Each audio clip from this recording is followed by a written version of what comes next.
Karsunos Machaditolia Aueta Devashim Isvastoru Aueta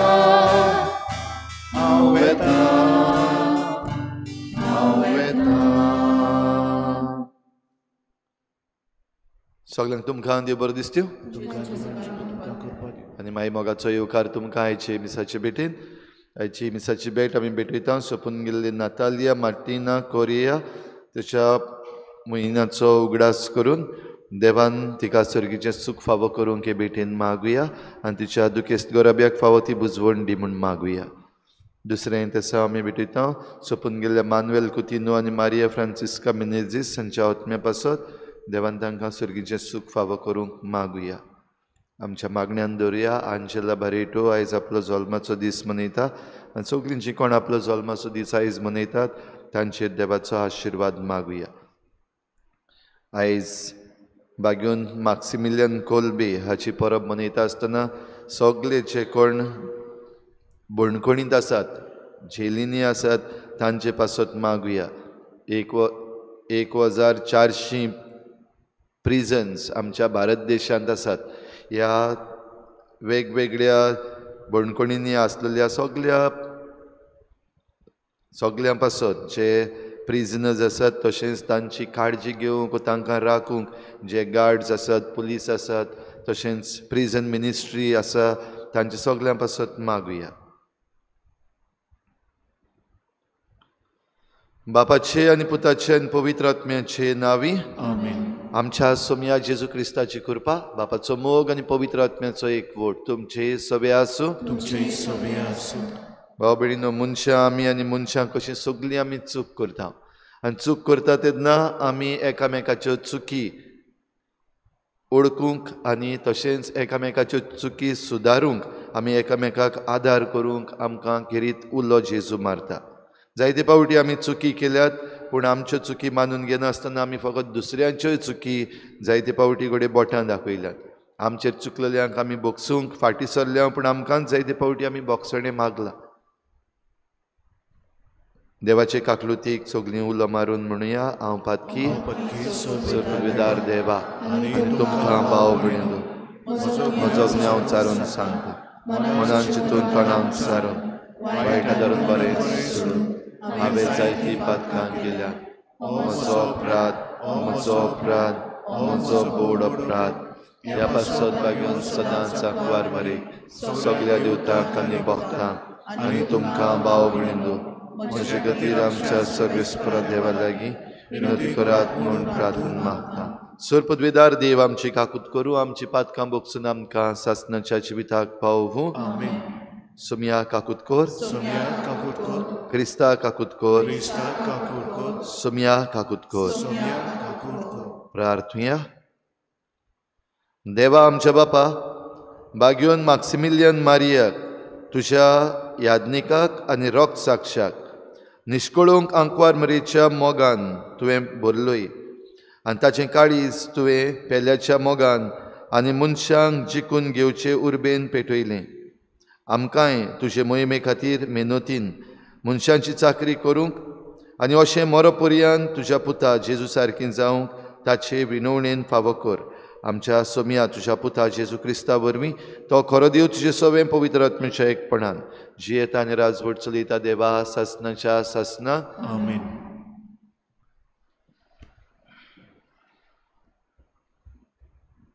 इजिकिएल प्रवेदेच्या पुस्तका वेलें वाचप. हांव आयकत आसतना सर्वेस्परान व्हडल्यान म्हणलें शाराक कास्त लायतल्यान येवं हांगा येयात. जोण एकलो आपआपली निसंतोण करपाचें हात्यार हातान धरून येयात. इतल्यान उत्तरी वाटेच्यान वयल्या दरवट्यासून एकलो मर्नादीक हात्यार घेवन 6 जाण दादले फुडें सरले.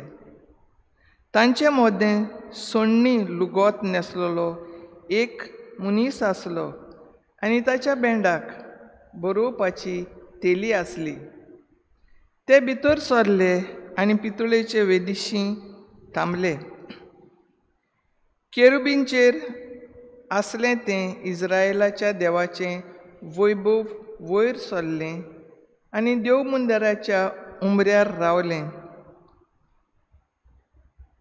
बरोवपाची तेली बेंडाक लावन न्हेसून आसलोलो त्या मनशाक ताणें आपयलो आनी म्हणलें, सगल्या शारांतल्यान आख्ख्या जेरुसलेमांतल्यान वच आनी थंयसर केल्लीं सगलीं खोटेपणां रोडटात आनी मानून घेनात तांच्या कपालार एक खुणां कर.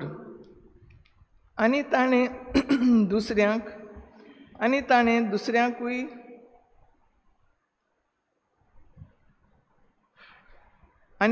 दुसऱ्यांकूय म्हणलोलें हांवें आयकलें. ताचे फाटल्यान शारांतल्यान वचात आनी कोश्ट दियात, काकलूत आनी चुरचुरे दवरिनाकात.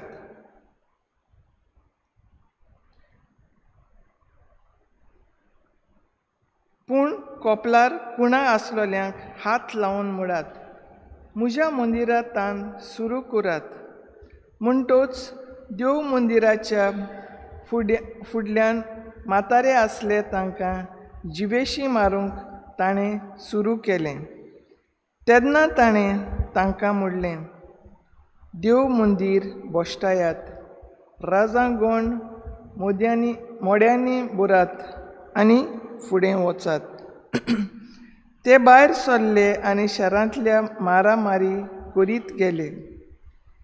तेन्ना सर्वेस्पराचें वैभव देव मंदिराच्या उंबरावेलें भायर सरलें आनी केरुबींचेर तारलें.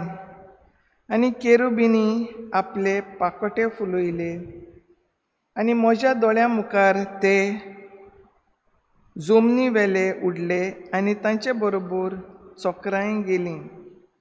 सर्वेस्पराच्या मंदिराच्या उदेंती वाटेन दारवंट्या फुडल्यान ते तारले आनी इस्रायेलाच्या सर्वेस्पराचें वैभव तांचे वयर आसलें. इस्रायेलाच्या देवाक पोंच्यान धरून आसलेल्यो जिवो रचना केबार नदीशी हांवें पळयल्ल्यो त्योच त्यो, आनी त्यो केरुबीन म्हूण म्हाका खात्रेन कळोन आयलें. जोण एकल्याक 4 तोंडां आनी 4 पाकोटे आसले आनी तांच्या पाकोट्या पोंदार आसलें तें मनशाचे हात कशे दिसताले. तांचीं तोंडां केबार नदीचे देगेर हांवें पळयल्लीं तसलींच दिसतालीं. जोण एकलो नीट मुखार चलतालो. देवाचें उतर. आमचो जबाब जावन दी. मळबा वयर सर्वेस्पराची महिमा. सगळीं म्हणया, मळबा वयर सर्वेस्पराची महिमा. सर्वेस्पराच्या सेवकांनो, वाखाणणी करात. सर्वेस्पराच्या नांवाची स्तुती करात. आतां आनी सदांकाल सर्वेस्पराचें नांव उर्चीत जावं. जबाब, मळबा वयर सर्वेस्पराची महिमा. उदेंती ताम अस्तोमते पर्यंत सर्वेस्पराचें नांव उर्चीत जावं. सगल्या राष्ट्रां वयर सर्वेस्पर, मळबा वयर ताची महिमा. जबाब, मळबा वयर सर्वेस्पराची महिमा. सर्वेस्परा आमच्या देवा सारको कोण आसा? आपले उंच सोदरेर तो चडून बसला. उंच तान वडो घालून तो पळयता. सर्गार आनी पृथ्वीचेर नदर मारता. जबाब, वयर सर्वेस्पराची उद्गार.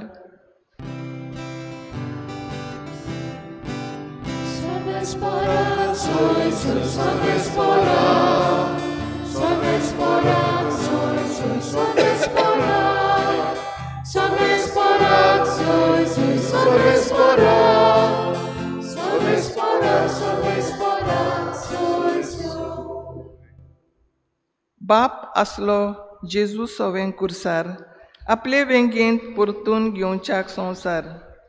मनशाक आपले वेंगेंत हाडूंक आतां दोळ्यान ताणें आमचे आदीन केलां.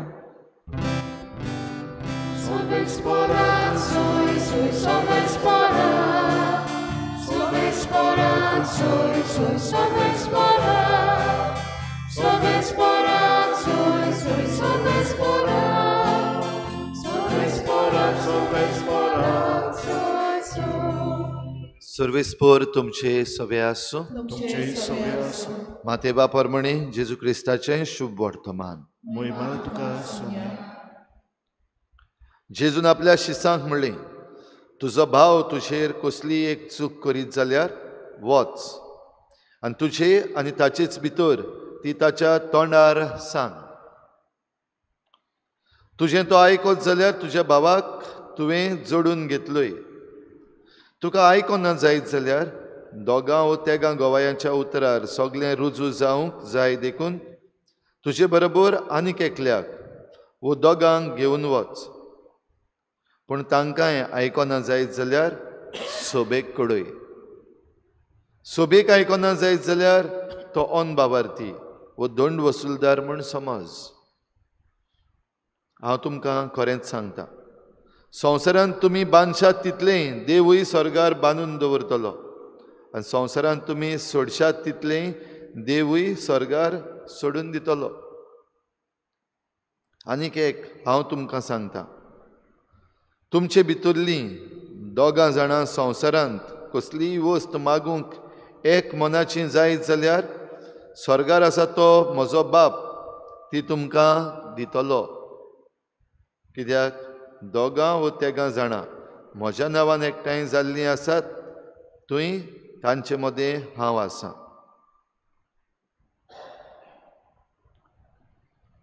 जेजू क्रिस्ताचें शुभ वर्तमान हे तुका क्रिस्त.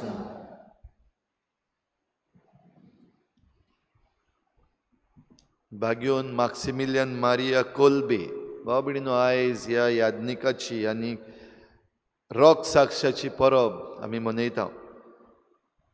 आनी केरीत भशेन मॅक्सिमिलियन कोल्बे सगळ्या बणकणींत आसलेल्यांचो आस्कारी, पेट्रन सेंट ऑफ प्रिजनर्स, तशेंच ड्रग एडिक्ट जे आसात, तशेंच रेडिओ ऑपरेटर्स आसात तांचो तो आस्कारी. आनीक पाप साहेबान ताका patron saint of the difficult century, that is 20th century, difficult century अशें म्हणून मानताले. हे सेंचुरीचो ताका पात्रोन केलो. भाव भयणीनो, मॅक्सिमिलियन कोल्बेची खबर आमी सगळीं जाणा. वर्ल्ड वॉर सेकंड जेन्ना चलतालें तेन्ना जर्मनी जायत्या लोकांक भितर व्हरून बणकणीन घालताले. आनीक एक डेथ चेंबर म्हणून आसलो ऑक्सविच हांगासर ह्या प्रिजनान. एक दीस ह्या प्रिजनांतलो कोण एकलो कैदी पडून वता आसतना एकलो पडोन गेलो आनी एकलो पडोन गेलो देखून आनीक असले एटेम्प्ट्स जायना जावचे पासत जे ह्या बणकणींत आसले तातूंतले 10 जाणांक वेंचून काडले. आनी खास्त हो एकलो पडोन गेला ताचे पावटीक 10 जाणांक मारपाचे आनी हे मरण तांकां भुकेन दवरून स्टावेशन आनी डिहायड्रेशन जावन ते मरपाचे. ह्या पासत एक डेथ चेंबर आसा तातूंत तांकां घातले आनी तातूंत हे 10 जाण वेंचून काडलेले तातूंतलो एकलो रडूंक लागलो व्हडल्यान.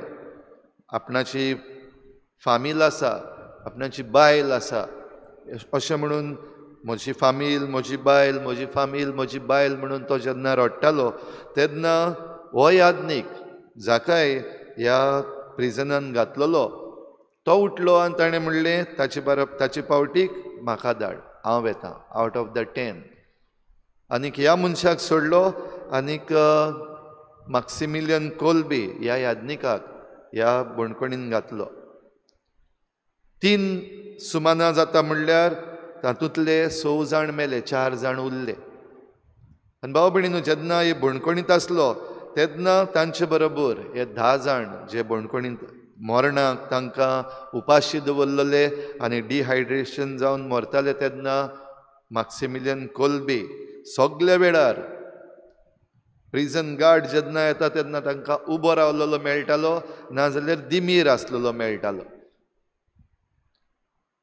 हे मरूंक वेतल्या 10 जाणांक व 9 जाण आसात तांचे पासत तांकां हे मागणी करूंक देवाच्या मोगान वाडूंक ह्या निमण्या दिसांनी भितर आपणाचेर मरण आयिल्लें आसतना ताणें आदार केलो. आनी शेकी जेन्ना 4 जाण उरलेले तांकां पॉयझनस इंजेक्शन कार्बोलीक एसिडाचे मारून तांकां 4 जाणांक मारून उडयले. तांतलो एकलो मॅक्सिमिलियन कोल्बे. हो भयणीनो, आयज जेन्ना आमी ह्या भाग्यवंताचो उगडास करता आनीक हो गेल्लो आयतार आमी मनयला संडे ऑफ प्रिजन मिनिस्ट्री. आयज आमच्या भारतान 1400 प्रिजन्स आसात वेगवेगळ्या आमच्या स्टेट्सांनी. आनी ही प्रिजन्स जी आसात ह्यो बणकोणी आसात तातूंत कितले जाण कैदी आसात. जाल्यार हे कैदी आसात तांचें कितें, तांकां थोडे जाणांक आपणाचो गुन्यांव कितें तें आजून पासून खबर ना. थोडे जाणांक आनीक न्हू आसलेले गुन्यांव तांचेर घातलेले आसात. जाल्यार थोडे खरेंच गुन्यांव करून ते बणकोणीन गेल्ले आसात. आनी हे बणकोणींत जेन्ना आसात तेन्ना तांचें अस्तित्व कितें, तांची डिग्निटी कितें. देखून आमच्या भारतान प्रिजन मिनिस्ट्री ऑफ इंडिया आसा. आनी प्रिजन मिनिस्ट्री ऑफ इंडिया म्हणटा ती हे बणकोणींत आसलेल्या मनशांक भेट दितात. सगळ्या आख्ख्या ह्या 1400 आनी त्या भायर आनीक दुसऱ्यो धाकट्यो जेल्स आसात तातूंत हो वावर चालू आसा. आनी हो वावर कित्याक पासत, जे कोण चुकी करून वा चुकी करिनासतना जे बणकोणीन आसात तांकां एक सांगात दिवंक, तांकां कळोवपाक की तुमी चुकी केल्यात जाल्यार पासून देवान तुमकां सोडून दिवंक ना. कित्याक देवाक तुमचे जण एकल्याची डिग्निटी जी आसा, ह्युमन डिग्निटी आसा ती गरजेची. आनी ह्या पासत आमी ही प्रिजन मिनिस्ट्री करून तुमचेशी येता. भाव भयणीनो, आयज शुभ वर्तमानान आमी आयकलां कोणूय जरी तर चुकलो जाल्यार ताका पयलीं तोंडार सांग. चडशें घडये हें आमी करता, आमी तोंडार सांगता. पूण तोंडार सांगता आसतना आमची सांगपाची पद्दत आसा तातूंत जायते फावटी केस्तांवां आनीकूय वाडटात, केस्तांवां काबार जायनात. आनी देखून आमकां दुसरो पावंडो जेजून दिला. जरी तर तो तुजें आयकना जाल्यार आनीक 2 जाणांक घेवन वच. बराबर एक टेस्टिमनी समजावपाक, झगडपाक न्हू. आमी घडये दुसरोय भाग करता. जायते फावटी जरी तर म्हजें आयकना जाल्यार म्हजेर जो कोण चूक केल्लो आसा ताका आतां लिसांव शिकोवपाक जाय. जायते फावटी थोडे आपणाचें घेंग घेवन वयतात, थोडे आनीक कोण गुंडांक लायतात मार घालपाक, आयकना देखून. भाव भयणीनो, जेजून सांगलें तें हे भाशेन आनीक 2गांक घेवन वच म्हणटा तें मारपाक फोडपाक न्हू, पूण आयकून घेवपाक आनी तांकां ह्या मनशाक परतून जिखून घेवपाक. आनी हेंय जरी तर जायना जाल्यार मागीर सोबेक कळय. आख्खी सभा जी आसा ती जरी तर मनशाक समजायता वा नीत करता, कोणाची चूक जाल्या आनी चूक जाल्या ती आतां भरपाई कशी करपाची हें सोबेच्यान करपाक जाता. आनी तरूय पूण आयकना जाल्यार 4थो पावंडो ताका ऑन बावार्थी वो दंड वसूलदार म्हणून सोडून दी. भाव भयणीनो, दंड वसूलदार हो निमणो भाग जो आसा तो घडये आमी इल्लो आनीक बरे भाशेन समजूंक जाय. जेजून दंड वसूलदारांक आनी ऑन बावार्थ्यांक कशे भाशेन घेतले, वो कसली वागणूक जेजूची तांचे सवें जाली. म्हणटच जो कोण चूक केल्लो मनीस आसा, चूक जरी तर मानून घेतलो जाल्यार ताका जिखून घेतलो. पूण चूक मानून घेना तांकां फुडें तांकां आपली खास्त मेळटलीच, ते आपल्या चुकीक सांपडटलेच. पूण आमी तांचे सवें कशें जावचें हें जेजू आमकां कळोवन दिता. ह्या पासत जे कोण चुकीक लागून बणकोणीन घातलेले आसा तांकां आमच्यान क्रिमिनल्स म्हणून सोडून दिवपाक जायना. जाल्यार आमी कितें करतले हांव तांचे पासत. एक वस्त जरी तर जाता जाल्यार आमच्यान तांकां भेट दिवपाक जाता, पूण बणकोणींत भेट दिवपाक तितलें सोंपें न्हू. बेश्टेंच वचून भेट दिवपाक जायना, परमिशन्स घेवची पडटा. प्रिजन मिनिस्ट्री आसा तांचे बराबर जरी तर वचत जाल्यार वचपाक मेळटा. जाल्यार बणकोणीन जे आसा तांच्यान मागूंक, तांचे पासत मागणें करपाक आमकां कोणाची परवानगी नाका. आमी जितले फावटी मागणें करता तेन्ना हे बणकोणींत आसलेल्यांचो उगडास करीत जाल्यार थोड्या जाणांक तरी आदार जातलो आमच्या मागण्यांचो. ह्या पासत एक वस्त आमच्यान करपाक जाता, मागणें. तांचे पासत आमी मागता तेन्ना तांचें मन बदलूंक आनी भोव करून ह्या बोणकोणींत आसतना बोणकोणींत घालपाचें कारण म्हणल्यार पनिशमेंट म्हणटा तें ह्या बोणकोणींत आसलेल्यांचें जिवीत बदलूंक नवसरणी जावं रिन्यूवल जावं जाल्यार हो आदार तांकां कितें भाशेन फावो जावंक आपलें जिवीत बदलूंक तांकां आदार जावंक आमी तांचे पासत मागूंक गरज जे कोण बोणकोणीचे कारबारी आसात तांचे पासत मागपाक आमकां गरज कित्याक हे बोणकोणींत आसतना जायते फावटी तेय चुकतात की हे मनीस जे बोणकोणीन घातलेले आसात तेय बीन मनीस म्हूण समजूंक जायते फावटी चुकतात आनी देखून तांकां नाका जाल्ल्यो वायट करण्योय तांचे सभें करतात आमी बोणकोणींत आसलेल्या पासत मागपाक गरज कित्याक आयज आमच्यो बोणकोणी ज्यो 1400 बोणकोणी आमच्या भारतांत आसात तातूंतल्या जायत्या बोणकोणींनी जायते तरेच्यो वायट वस्तू जातात आमच्या गोंयची बोणकोण आसात हे फावटी एसेंब्लीन तांची खबर आयिल्ली बोणकोणीन भितर ड्रग्स मेळटात बोणकोणीन भितर फोन चलतात बोणकोणीन भितर रावन जे कोण तांचे विक्टिम्स आसात तांकां धमकी दितात जाल्यार आमी भाव भयणीनो मागूंक गरज हे बोणकोणींचे कारबारी आसात तांचे पासत की हे जे बोणकोणीन आसात तांकां आपली नवसरणी करपाक फावो तो आदार दिवं तशेंच प्रिजन मिनिस्ट्री आसा तांचे पासत आमी मागूंक गरज आनी जरी तर आमच्यान जाता तांकां भेट दिवंक जाल्यार आमी भेट दिवपाक प्रयत्न करपाक भाव भयणीनो गरज आनी जरी तर आमच्यान जायना भेट करपाक जाल्यार जे कोण भेट करतात म्हणजे प्रिजन मिनिस्ट्री ऑफ इंडिया आसा तांकां आमचो दुडवांचो आदार वो तांकां आमच्यान जाता तो दुसरे भाशेचो आदार आमच्यान करपाक जाता आनी हें सगळें करता आसतना मनान दवरूंक आमी गरज जे कोण बोणकोणींत आसात तेय आमचे भाशेन मनीस तांकांय देवान आमचेच भाशेन आपल्या सारक्याचे आपल्या रुपण्याचे रचल्यात घडये चुकी जाल्यात चुकीक सांपडल्यात व थोडे फावटी बेश्टी बोगलांटां घातलेलीं आसात जाल्यार असल्यांक सगल्यांक आमी देवाच्या हातान घालूंक गरज आनी बागेवन मॅक्सिमिलियन कोल्बे जो आपण बोणकोणीन वचून कसलोच गुन्यांव नासतना ह्या दुसऱ्या बोणकोणींत आसलेल्या कैद्या पासत मरूंक तयार जालो आनी हो एक सॅक्रिफीस ताचे पासत भेटयलो आनी तेच बरोबर जे बोणकोणींत आसलेले तांकांय हो देवाचो अणभव देवाचो मोग दिलो ते भाशेन आमी जाता तशें एकामेकाक बोणकोणीन भितर आसलेल्यांकूच न्हू आमी जायते फावटी घडये भायर आसात आनी पाप साहेब एका बोणकोणीन जेन्ना विजिटाक गेल्लो तेन्ना तो रडूंक लागलो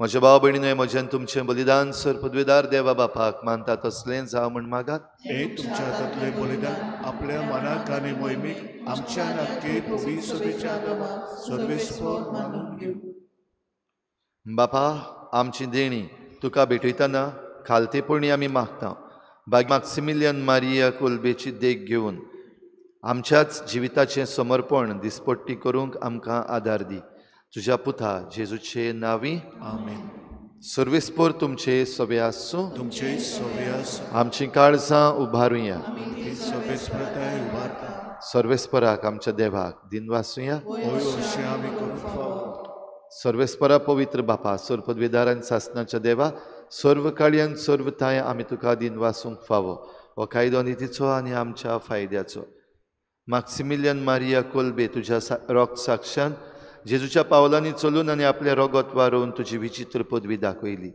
हे परी तुका गोवाय दिवच्याक आमकां तूं घट करताय आनी अशें तांचे असोक्तायेन क्रिस्ता आमच्या सुमया वरवीं तुजें बळ सपूर्णायेन परचडायताय देखून सर्गीच्या देवदूतां सांगाती आमी प्रितुमेर निरंतरी संतोसान तुजी स्तुती गायता पवित्र पवित्र पवित्र बारबाराचो सर्वेस्पर तूं स्वर्ग आनी संवसार भला तुज्या वैभवान उत्सर्गीत तुका सय सय सर्वेस्पराची नांवी येता ताका सय उत्सर्गीत तुका सय सय बापा खरोच तूं पवित्र, तूं सगळ्या पवित्रपणाची जोर तुज्या पवित्र आत्म्यांक धाडून ही देणी पवित्र कर म्हूण आमी मागता.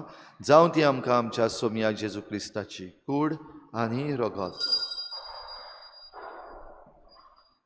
आपलेच कुशीन कोश्ट मरण सोसूंक वेचे आदीं ताणें उंडो घेतलो. तुका दिनवासून तो मोडलो. तो आपल्या शिसांक दिलो आनी म्हळें, हो तुमी समेस्त घेयात आनी खायात. ही म्हजी कूड तुमचे पासत समर्पणची.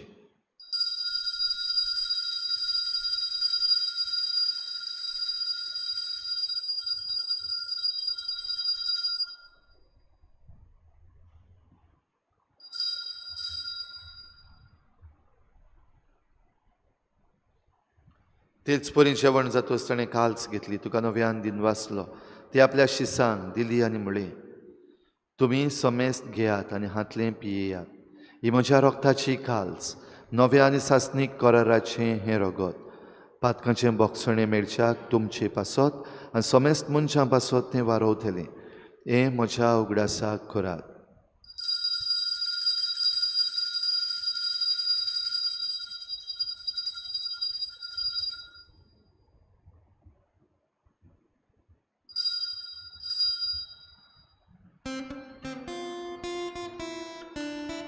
भावार्थाचो घोट पोर घोटुया.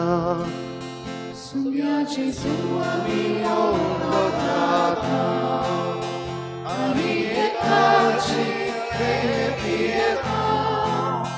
कितलेच वागी तूं वैभवान सो, आमी तुजें मरण करता. बापा जेजूच्या मरणाचो आनी पुनर्जीवनपणाचो आमी भक्तीपणी उगडास करता. आनी हो जिविताचो उंडो आनी सोडवणीची काल्स तुका समर्पिता. तुजे मुखार येवंक आनी तुजी सेवा करूंक आमकां फावो केलें देखून आमी तुका दिन वाचता.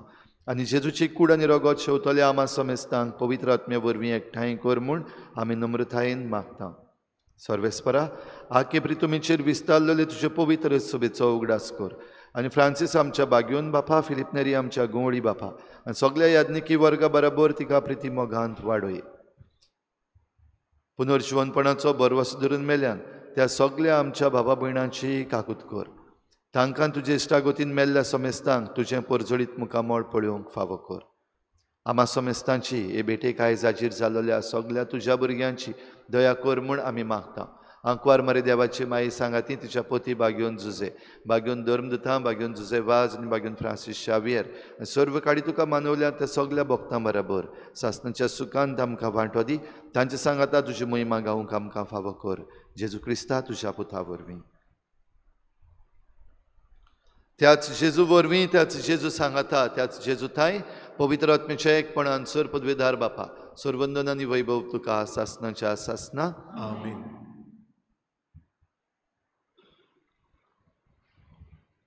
भाव भयणीनो, आमी सगळीं पातकी आनी पातकी कशीं आमी पातकाचीं गुलामां जाल्यार आमकां ह्या पातकांतलीं सोडूंक जेजू आमचे पासत खुर्सार मेला.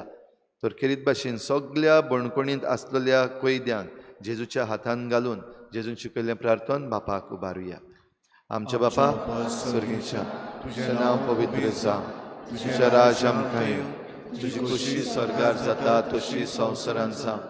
आमचो दिसपट्टो गिराज आमकां दी आनी आमी आमचे चुकल्यांक बक्षिता तशी आमची पातकां बगोस आनी आमकां ताळणेक पडूंक दिवं नाका, पूण वायटांतली आमकां निवार. सर्वेस्परा सर वायटांतली आमकां निवार. दया करून ह्या जिवितांत सवस्काय आमकां दी. सर्गीच्या सुखाक आनी आमच्या सोडवणणारा जेजू क्रिस्ताच्या येण्याक आमी बरवाशेन वतरेकता. तर आमकां तुजे उदार काकलुतीन सर्व पातकांतले सुटय आनी सर्व आकांतांतली वाठाय. कित्याक राजवटकी पदवी आनी महिमा तुजी सासणाच्या सासना. सोम्या जेजू क्रिस्ता, तुवें तुज्या धर्मदुतांक म्हळें, तुमकां शांती दवरता, म्हजी शांती तुमकां दिता. आमच्या पातकांचेर न्हय पूण तुजे पवित्र सभेच्या बाबार्थाचेर दिश्ट घाल आनी तुजे कुशी परमणी तिका शांती दी आनी तूंच तिका एकवटान सांबाळ. जो जियेतान राजवट चलयताय सासणाच्या सासना. आमीन. सोम्याची शांती सदां खाल तुमचे सवे आसूं. तुमचे सवे आसूं. एकामेकाक मोगान शांती दिवया.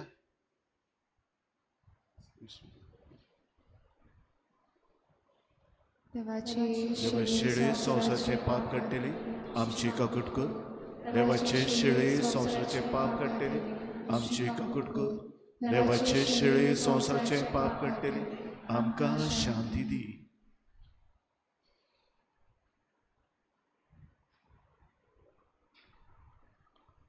ही देवाची शेळी संवसाराचें पाप काडटा ती. शेळीच्या जेवणाक आपयल्यान ती आमी सगळीं सुभागी.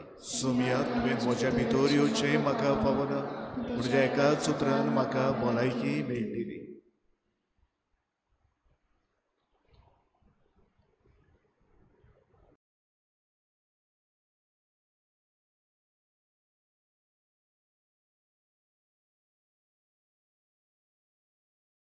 आत्मिक कुमयाव खातीर मागणे. मोगाळा जेजू, तूं भोव पवित संस्कारांत हाजीर आसाय म्हूण हांव सोत मानता. सगळ्या वस्तूंत हांव तुजो मोग करता आनी हांव तुका म्हज्या आत्म्यान घेवंक आशेता. हे घडयेक तुका हांव संस्कारांत घेवन शकना म्हणटच आत्मीक वाटेन तरी म्हज्या काळजांनी तूं म्हज्या काळजांत आसा म्हूण समजून हांव तुका वेंगयता आनी आख्खीच तुका एकवडटा. तुजे कडसून केदींच वेगळो जावं म्हाका दिवं नाका. आमेन.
प्रार्थुया. एक पावटी उलो येवन ह्या भोजणेन वांटो घेवं. नवेनाची मागणी. शाश्वत आदाराचे माये, पडे म्हाका एका निर्भाग्या पाथ्या तुज्या पांयां लागीं. हांव प्रार्थना तुका आनी तुजेर दवरता सगलो म्हजो विस्वास. एक आकृतीचे माये, चुरचुरे कोर म्हजे. हांव आयकतां सगळ्यांनी तुका पाचारलेली आश्रया आनी बरवंशा पातक्यांच्या. जातून म्हजो आसरो आनी म्हजो बरवंसो. पाव म्हाका मोगा पासत जेजू क्रिस्ताच्या. उगड तुजे हात म्हाका एका दुर्बळ पातक्याक जो येता आनी आपल्याकूच भेटयता तुका तुजो सासणाचो चाकर कसो. हांव आशिर्वाद आनी आर्गां देवाक दितां. दिलो देखून म्हाका ताचे काकृतीन हो विस्वास तुजे ताय.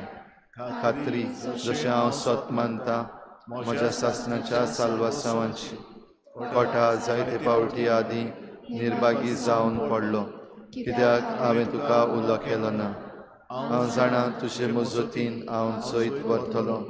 हांव जाणा तूं म्हाका मजत दितली म्हूण. जर हांवें म्हजी भेट तुका केल्यार तुजेर पातयेवन पूण येता पातकाचे काळणे तुजो आदार मागोना जायत म्हूण आनी इबाडीत म्हूण म्हजो आत्मो ओतोर वर्तता उपकार जो मागता तुजे ताय.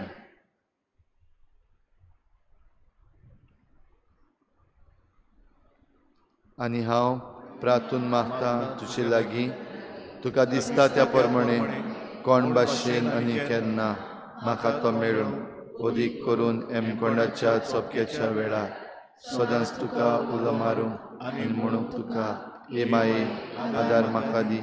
शाश्वत आदाराची माये निर्मिनाका हांवें सांडूंक म्हज्या देवाक. आमेन. शाश्वत आदाराची माये तुज्या भुरग्या पासत विनोदी कर. नमान मरे कृपेन बोलले सर्वेस्पोर शुतायेसा उष्ट्रामध्ये तू सुदैव आणि सुदैव तुझा पुछेसू. मागीर मरे देवाचे माये आमा बापया खातीर विनोदी कर आनी आमच्या मरणाच्या वेळार. आमेन. शाश्वत आदाराचे माये तुज्या भुरग्या पासत विनोदी कर. नमान मरे कृपेन बोलले सर्वेस्पोर शुतायेसा उष्ट्रामध्ये तू सुदैव आणि सुदैव तुझा पुछेसू. मागीर मरे देवाचे माये आमा बापया खातीर विनोदी कर आनी आमच्या मरणाच्या वेळार. आमेन. शाश्वत आदाराचे माये तुज्या भुरग्या पासत विनोदी कर. नमान मरे कृपेन बोलले सर्वेस्पोर शुतायेसा उष्ट्रामध्ये तू सुदैव आणि सुदैव तुझा पुछेसू. मागीर मरे देवाचे माये आमा बापया खातीर विनोदी कर आनी आमच्या मरणाच्या वेळार. आमेन. भाग्यवंती मरे आदार दी अदृश्टांक सांपडलेल्या मजत कोर अस्कोत काळजाच्या माखोरचे पासत जा शहरात येन देवाच्या म्हणयाऱ्यांची विनोदी कोर सगल्या देवाक भेटयलेल्या अस्तुऱ्यां पासत बाबा कोर तुजो आदार सगल्यांक जे मागतात तुजो सासणांचो आलाशिरो. तुका केल्या आमचो आसरो हे सायबिणी. आनी दुखी कोतीनी प्रार्थुया. हे सोमया जेजू क्रिस्ता तुवें आमकां दिल्ली माय मारयेक आमची माय करून सदांच तयार आमकां आदार दिवंक जिच्या अजपाच्या उपकाराक आमी मान दिता आनी मागता तुजे लागीं आमकां फावो जावन तिच्या मायपणाचो आलाशिरो भोगूंक पावूंक सदां काल फोड तुजे सोडवणेचो. तूं जो जियेताय आनी राजवट चलयताय सासणाच्या सासना. आमेन. सगल्या पिडेवंतांचो ह्या वेळार उगडास करुया. आमचो आदार सोमयाच्या नांवार आसा. आनी संवसार रोसला सोमया म्हजे मागणे आयक. आनी म्हजेर दोन तुजेशी पावला सोमया आसूं तुमचे सवे. आनी तुमच्या आत्म्या सवे. प्रार्थना तुका सोमया देवा ह्या तुज्या चाकरांक फावो कोर सदांच बगूंक कुडीची भलायकी आनी मनाची शांती आनी अनंदवंत आदारान बागेवन सदांच आंकवार मरयेच्या ती निवारूंक ह्या काळाचे कोतींतली आनी बगूंक पावूंक सासणाचें दादूसपण क्रिस्ता आमच्या सोमया वरवीं. आमेन. सोमी जेजू क्रिस्त तुमचे मदें आसूं तुमकां राखूंक तुमचे विशीं तुमकां बाळगूंक तुमचे मुखार तुमकां वाट दाखोवंक तुमचे फाटल्यान तुमची जतन करूंक तुमचे वयर तुमचेर आशिर्वाद घालूंक जो बापा आनी पवित्र आत्म्या सांगाती जियेता आनी राजवट चलयता सासणाच्या सासनाक. आमेन. शाश्वत आदाराचे मायेच्या मागण्या वरवीं सोर पदवीदार देवाचें बेसांव बापाचें आनी पुताचें आनी पवित्र आत्म्याचें तुमचे वयर देवूं आनी सदां काल तोगूं. आमेन.